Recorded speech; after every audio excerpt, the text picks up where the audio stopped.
Hello everyone, welcome back to our channel ISC steno. मैं हूं Janvi ma'am और आज हम स्टार्ट कर रहे हैं नया टॉपिक का नाम है एनएनएफ हुक। बहुत ही मज़ेदार टॉपिक है। काफ़ी चीज़ें जो हैं इसमें अब थोड़ी शॉर्ट हो जाएंगी। पहले जो हम जिसको मतलब एक लंबे तरीके से वर्ड्स को बना रहे थे, अब हम उन्हीं वर्ड्स को शॉर्ट करेंगे। कैसे करेंगे देखते हैं। अब जो पहला आ रहा है टॉपिक वो है एन हुक। अभी खाली एन हुक के बारे में बता रहे हैं। पहला रूल लिखा है आपका, A small final hook written inside the curve stroke adds n। मतलब एक छोटा सा हुक अगर कर्व स्ट्रोक की एंड में आ रहा है तो उसे हम क्या बोलेंगे, उसे हम n बोलेंगे। ठीक है, कोई भी कर्व स्ट्रोक जिसके एंड में आपको छोटा सा हुक दिखेगा वो किसको रिप्रेजेंट करेगा, n को रिप्रेजेंट करेगा। ठीक, जैसे देखो वर्ड फाइन वर्ड में f क्या है आपका, कर्व स्ट्रोक है। तो जब फाइन बनाएंगे तो ये आपका f बना और ये n का हुक, ये वर्ड हो गया फाइन।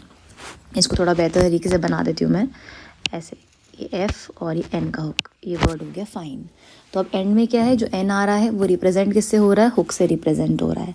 ऐसे ही चीज़ें शॉर्ट हो रही हैं। ठीक है, जब खाली एन है यहाँ पे, इसके आगे और कुछ नहीं, बस खाली अगर न की साउंड आ रही है तो आपका हुक ही यूज़ होगा।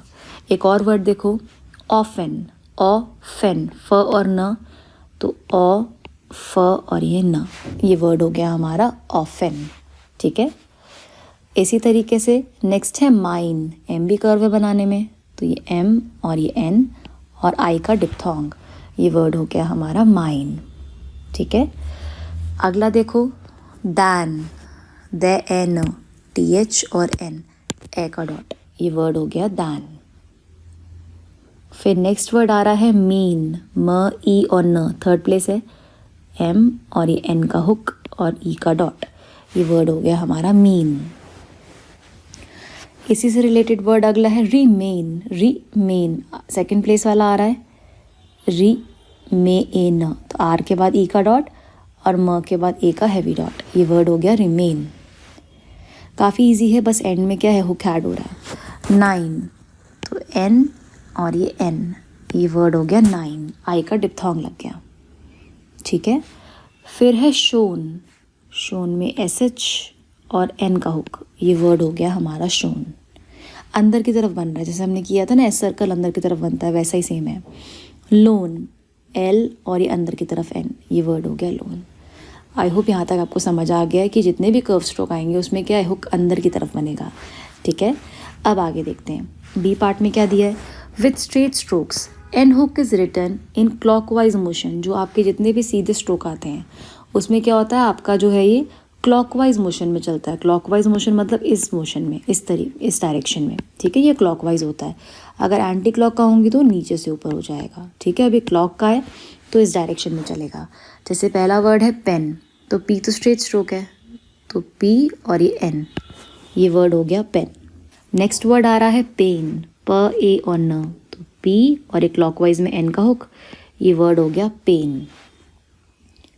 उसके बाद अगला है ओपन, ओ सेकेंड प्लेस है, ओ पी और एन, ओपन।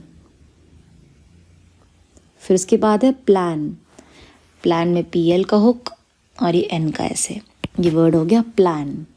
सब क्लॉकवाइज डायरेक्शन में। देखो टेन, टी और एन, टेन। टोन, ट ओ और न, तो टी और ये एन इस साइड, टोन। सब क्या हो रहा है, ये क्लॉकवाइज डायरेक्शन में चल रहा है सारा का सारा। कब, जब स्ट्रेट स्ट्रोक आ रहा है। ठीक है, इसके बाद देखते हैं कुछ और एग्जांपल्स। अब डन दिया है, तो डन में आपका डी और ये एन, डन। उसी तरीके से गॉन, जी और ये एन, गॉन, गो ओ का light dash, gone. Win, W और एन, विन। ठीक है, यहाँ तक क्लियर है कि स्ट्रेट स्ट्रोक में क्या हो रहा है, क्लॉकवाइज चल रहा है। अब बता रहे हैं एफ और वी हुक के बारे में कि एफ और वी हुक को कैसे बनाएंगे। अब इसमें बता रखा है क्या कि a small initial hook written in anti clockwise motion. मैंने आपको बताया था एंटी क्लॉकवाइज किस साइड होता है, इस साइड होता है। विथ स्ट्रेट स्ट्रोक मतलब अगर कोई भी स्ट्रेट स्ट्रोक आएगा तो एफ के लिए हम क्या करेंगे, उसको उल्टी हाथ में बनाएंगे, एंटी क्लॉकवाइज बनाएंगे। कैसे, जैसे वर्ड है ब्रीफ, तो अब ब्रीफ वर्ड में क्या हो रहा है, बी आर और ये एफ इस साइड, ब्रीफ, तो इस मोशन में जा रहा है एंटी क्लॉकवाइज मोशन में एफ के लिए। ठीक है, चाहे एफ हो चाहे वी हो, दोनों के लिए सेम हुक बनेगा। प्रूफ, तो PR और F, प्रूफ। अब चाहे प्रूफ दिया हो या प्रूफ दिया हो, VE सेम ही स्ट्रोक है इसका, बस वो सेंटेंस पढ़ के पता चलेगा कि प्रूफ की बात हो रही है या प्रूव की बात हो रही है, ठीक है। वो सब आपका सेंस के अकॉर्डिंग होता है। वैसे ही है रफ, RF, तो R और ये F, ये वर्ड है रफ, ठीक है। अच्छा, आप लोग, अगर आप में से कई लोग नए हैं, आप लोगों ने अभी तक चैनल को सब्सक्राइब नहीं किया है, तो नीचे बेल आइकन पे क्लिक करके सब्सक्राइब कर दो और वीडियो को शेयर ज़रूर करना, ठीक है। चलो, अप्रूव, अप्रूव में आपका अप्रूव, ओ की मात्रा और ये वी का स्ट्रोक, अप्रूव हुक बन गया, ठीक है। एक्टिव, एक्टिव, तो ए क टी और ये व, एक्टिव, सेम आपका एंटी क्लॉकवाइज मोशन में वी चल रहा है। अगर आपको एक चीज़ क्लियर है कि स्ट्रेट स्ट्रोक कौन से हैं, कर्व कौन से, तो आपको प्रॉब्लम नहीं होगी। बट अगर आपको ये ही क्लियर नहीं है कि कौन से स्ट्रेट में आ रहे हैं, तो एक बार ज़रा दोबारा से स्टार्टिंग के लेक्चर्स देखो और चीज़ों को क्लियर करके आओ, ठीक है। अगला देखो ड्राइव, DR और V, ये वर्ड हो गया ड्राइव। इसको थोड़ा इस तरीके से बना देती हूँ मैं स्ट्रेट में, ऐसे ड्राइव, इस वाले को फॉलो करना। फिर दिया है सर्व, SRV, तो SR और V, ये वर्ड हो गया सर्व। फिर है हमारा next word half, half, H और ये F, ये वर्ड हो गया हाफ।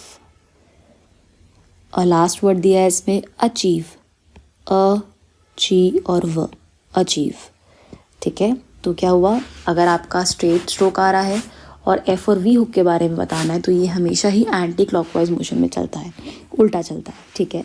एक नोट डाला हुआ मैंने यहाँ पे आपके लिए कि आपका F और V के लिए आपका जो है कर्व स्ट्रोक में यूज़ नहीं होता, ठीक है। V का जो हुक है, F और V का जो हुक है, वो कर्व स्ट्रोक में यूज़ नहीं होता। कैसे, जैसे 5 है, F भी कर्व है, V भी कर्व है, तो ये पूरा बनेगा, इसमें आप वो हुक का यूज़ नहीं कर सकते। तो खाली स्ट्रेट स्ट्रोक में ही F और V चलता है, कर्व में नहीं चलता, ये इसका पॉइंट है, ठीक। आगे देख लेते हैं। अब नेक्स्ट टॉपिक आ रहा है हमारा N और V hook in middle of a word. अब N और V हुक जब मिडल में आएंगे वर्ड के, तो कैसे बनेगा, ठीक है। जैसे वर्ड है प्लेंटी, इसमें N मिडल में आ रहा है, तो बनेगा कैसे, PLNT और Y, प्लेंटी। कई लोगों से हुक बनता ही नहीं है, अब तुम्हें डायरेक्शन पता होगी तो आराम से बना लोगे, ठीक है। फिर है पनिश, PN और SH, पनिश, ठीक है। N का हुक मिडल में इस डायरेक्शन में घूम रहा है। नेक्स्ट वर्ड आ रहा है हमारा इवनिंग, तो इवनिंग में VN और ये इंग, इवनिंग, ठीक। फिर है ट्रेनिंग, ट्रेन वर्ड और इंग जुड़ जाएगा, तो TRN और इंग, ट्रेनिंग। फिर आ रहा है अरेंज, अरेंज, इसमें आपका डाउनवर्ड आ लगेगा, रे न और ज, ए का डॉट यहाँ पे, ये वर्ड हो गया हमारा अरेंज। फिर है बिगनिंग, बिगनिंग, BGN और इंग, बिगनिंग, आई का ये डॉट यहाँ पे लास्ट में, बिगिनिंग, बिगिन वर्ड बना और इंग का NG जोड़ दिया, बस सिंपल सा है, ज़्यादा इसमें कुछ नहीं है, बस ये है कि एक बार समझ आ गया डायरेक्शन तो आराम से हो जाएगा, ठीक है। अब आ रहा है next point, final S circle is written inside F and V hook. जो फाइनल S सर्कल होता है वो F और V हुक के अंदर बनता है। किस तरीके से बनता है, प्रूफ से, तो PR F इस हुक के अंदर, यानी ऐसे ऐसे, ये वर्ड हो गया प्रूफ्स। सेपरेट दिखाओगे, शॉर्ट में बता देती हूँ। इनसाइड का मतलब क्या है कि आप इसको अलग से यहाँ पे दिखाओगे, कंबाइन मत कर देना वरना वो कन्फ्यूजन हो जाएगी। तो S का सर्कल इन सब में अलग में शो होगा, ठीक है। अचीव्स, अचीव और स, अचीव्स। फिर है वाइव्स, WV का हुक और S अलग, ये वर्ड हो गया वाइव्स, ठीक है। F में, इसमें सर्कल के अंदर अलग अलग शो करना है, हुक के अंदर इकट्ठा नहीं करना। ऐसे नहीं करोगे कि आप सोचो मैं इसको ऐसे बना दूँ, नहीं, ये वर्ड गलत हो जाएगा, ठीक है। इसको अलग से शो करना है। अगला देखो, अ फाइनल सर्कल और a loop written on same side of a straight stroke as N hook includes the N। अब क्या हो रहा है यहाँ पे, अब जब हम एंड में S सर्कल या फिर लूप बनाएंगे तो हम उसके अंदर ही बनाएंगे, हम स्पेस नहीं छोड़ेंगे। कैसे, जैसे आपका वर्ड है चांस, तो चांस में CH N ऐसे बनता है और स अंदर कंबाइन हो जाएगा। ये वर्ड हो गया चांस। अब आप ऐसा नहीं करोगे कि आप ऐसे बनोगे, नहीं, आप इसको कंबाइन बनाओगे, ठीक है, चांस। अब इसी से रिलेटेड आ रहा है चांसेस, CH हो गया N और इस सिस का बड़ा सा सर्कल, चांसेस, कंबाइन बनेगा अंदर, ठीक। एक्सपेंस, तो ए क स पे न और ये स, एक्सपेंस। ब्रेक करके वर्ड को बनाओ, आराम से समझ आएगा। अब एक्सपेंसेस है, सिमिलर है, ए क स पेन और सिस, एक्सपेंसेस, ये वर्ड हो गया एक्सपेंसेस, क्लियर। डांस, ड आ न और स, डांस, इसी के अंदर इंक्लूड हो जाएगा। डांसेस होगा तो आपका वही SES वाला सर्कल लग रहा है, बड़ा हो जाएगा, सिंपल एकदम ये, ठीक है। अब इसके बाद रह गया आपका लास्ट रूल, देख लेते हैं। लास्ट रूल क्या कह रहा है आपका, after a curve stroke the light sound N S is represented by stroke N and final S circle. ऐसे वर्ड जिसमें आपका एंस की आवाज़, जैसे ऑफेंस है, एंस की आवाज़ आ रही है लास्ट में, तो उसमें क्या होता है, आप उसमें N और S का जो है पूरा बनाते हो, मतलब N का आपका स्ट्रोक बनता है और S का आपका सर्कल बनता है। ये यूज़ होगा कब, जब वर्ड के एंड में एंस की आवाज़ आ रही है, ऑफेंस, अनाउंस, न और स वाली, तो इसमें क्या है, पूरा पूरा बनता है। कैसे, ऑफेंस वर्ड में ओ फे न और स, ऑफेंस, यहाँ पूरा बनेगा, यहाँ पे आप शॉर्ट नहीं करोगे, ठीक है, यहाँ हुक का यूज़ नहीं होगा, यहाँ पे पूरा बनेगा, जहाँ पे NCE लाइट साउंड आएगी। वैसे ही है अनाउंस, अ नाउ न और स, तो आउ की मात्रा न और स, अनाउंस। और लास्ट वर्ड आ रहा है आपका रोमांस, तो रो मैं न और स, रोमांस, क्लियर। N और S जो है अलग से बनेगा, जहाँ पे एंस की आवाज़ आएगी लास्ट में। सो यहीं तक था हमारा चैप्टर। आई होप आप लोगों को सारा लेक्चर समझ आ गया है।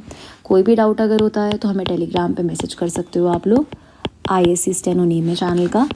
टेलीग्राम और इंस्टाग्राम पे फटाफट से ज्वाइन हो जाओ, ताकि सारी नोटिफिकेशंस आप लोगों को मिलती रहे, ठीक है। ऐसा ना हो कि कोई वीडियो मिस हो जाए। ये बैक टू बैक सीरीज़ चल रही है, पूरी सीरीज़ कंप्लीट हो जाएगी 30 डेज़ के अंदर, ठीक है। मिलते हैं अगले वीडियो में, बाय बाय।